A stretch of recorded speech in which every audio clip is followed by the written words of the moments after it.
Hello students, good morning. आज आपका lesson क्या है? प्राणियों में संरचनात्मक संगठन। प्राणियों में संरचनात्मक संगठन आपका ये न्यू लेसन है। अध्याय यानी कि 6 लेसन क्या है? 6 लेसन है, ठीक है ना। तो इसके बारे में आपको स्टडी करना है। तो आइए आपको पढ़ाते हैं। यहाँ पे देखिए आप, ये है 11th क्लास। टॉपिक है एनिमल टिश्यू, ठीक है ना। क्या है? Animal tissue. या किसको बोलते हैं? जंतु ऊतक। तो जंतु ऊतक की क्या परिभाषा है? जंतु ऊतक की परिभाषा है, a tissue is a group of cells. एक tissue a tissue is a group of cell in close proximity organized to perform one or more specific functions.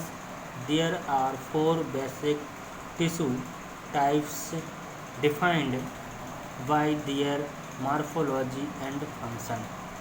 ठीक है, तो 4 प्रकार के एनिमल टिश्यू होते हैं। पहला होता है एपिथेलियल टिश्यू, दूसरा होता है कनेक्टिव टिश्यू, और तीसरा होता है मसल्स टिश्यू, और 4 नंबर पे आता है नर्वस टिश्यू। यानी कि 4 प्रकार के ऊतक पाए जाते हैं। अब देखिए, आपको हिंदी में पढ़ाते हैं। ऊतक किसी जीव के शरीर में कोशिकाओं के ऐसे समूह को ऊतक कहते हैं जिनकी उत्पत्ति एक समान हो तथा वे एक विशेष कार्य करती हों। उत्पत्ति एक समान हो और किसी विशेष कार्य को करती हों। अधिकांश ऊतकों का आकार एवं आकृति एक समान होती है। कोशिकाएं मिलकर ऊतक का निर्माण करती हैं। तो कोशिकाएं ही ऊतक का निर्माण करती हैं। जैसे कि a tissue is a group of cell. तो जो कोशिकाओं का जो ग्रुप होता है वही क्या करता है? टिश्यू का निर्माण करता है। इस प्रकार से आपके जो जंतु कोशिकाओं के या जो जंतु ऊतक होते हैं वो 4 प्रकार के होते हैं। पहला होता है उपकला ऊतक, दूसरा होता है संयोजी ऊतक, तीसरा होता है पेशी ऊतक, चौथा होता है तंत्रिका ऊतक। तो पहला आपको स्टडी करना है, यानी कि उपकला ऊतक। आइए यहाँ पे आप पढ़ते हैं। ये दिया है उपकला ऊतक। तो उपकला ऊतक को सामान्यतः उपकला ही कहते हैं। उपकला को क्या बोलते हैं?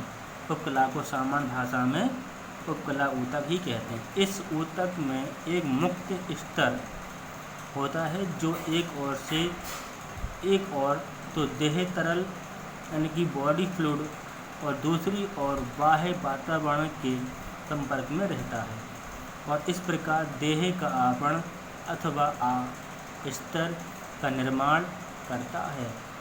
कोशिकाएं अंतराकोश की आधात्री मीन्स इसको बोलते इंट्रासेलुलर मैट्रिक्स।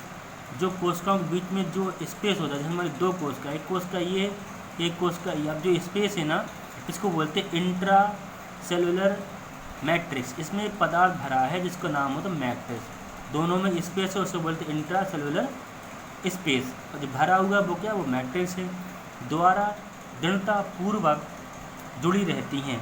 इसी से दो जो कोशिकाएँ हैं वो आपस में जुड़ी होती हैं। तो उपकला ऊतक 2 प्रकार के होते हैं। पहला तो होता है सरल उपकला ऊतक, दूसरा होता है आपका संयुक्त ऊतक। तो सरल उपकला एक ही स्तर का बना होता है, जिसमें एक स्तर, जैसे मान लो ये दिया है, एक स्तर है, ठीक है। तथा यह देह गुहा, वाहिनियों और नलिकाओं का आस्तर है। संयुक्त उपकला उस कोशिकाओं की 2 या 2 से अधिक स्तरों की बनी होती है और इसका कार्य रक्षात्मक होता है। ये रक्षा करने वाली ऊतक है। जैसे कि हमारी त्वचा, सबसे बड़ा ऑर्गन क्या होता है मनुष्य में? वो होता है त्वचा, यानी कि स्किन। तो हमारी ये जो स्किन होती है वो शरीर क्या कर रक्षा करती है, इसे लिखा है रक्षात्मक ऊतक। तो कोशिका के संरचनात्मक रूपांतरण के आधार पर सरल उपकला ऊतक 3 प्रकार के होते हैं, ठीक है ना। तो पहला होता है पसलकी, दूसरा होता है उपकला, घनाकार और उपकला तथा स्तंभाकार ऊतक। इस प्रकार के पहला, दूसरा और तीसरा, ये 3 हैं। तो आपको हम कल आपको पढ़ाएंगे। थैंक यू, धन्यवाद।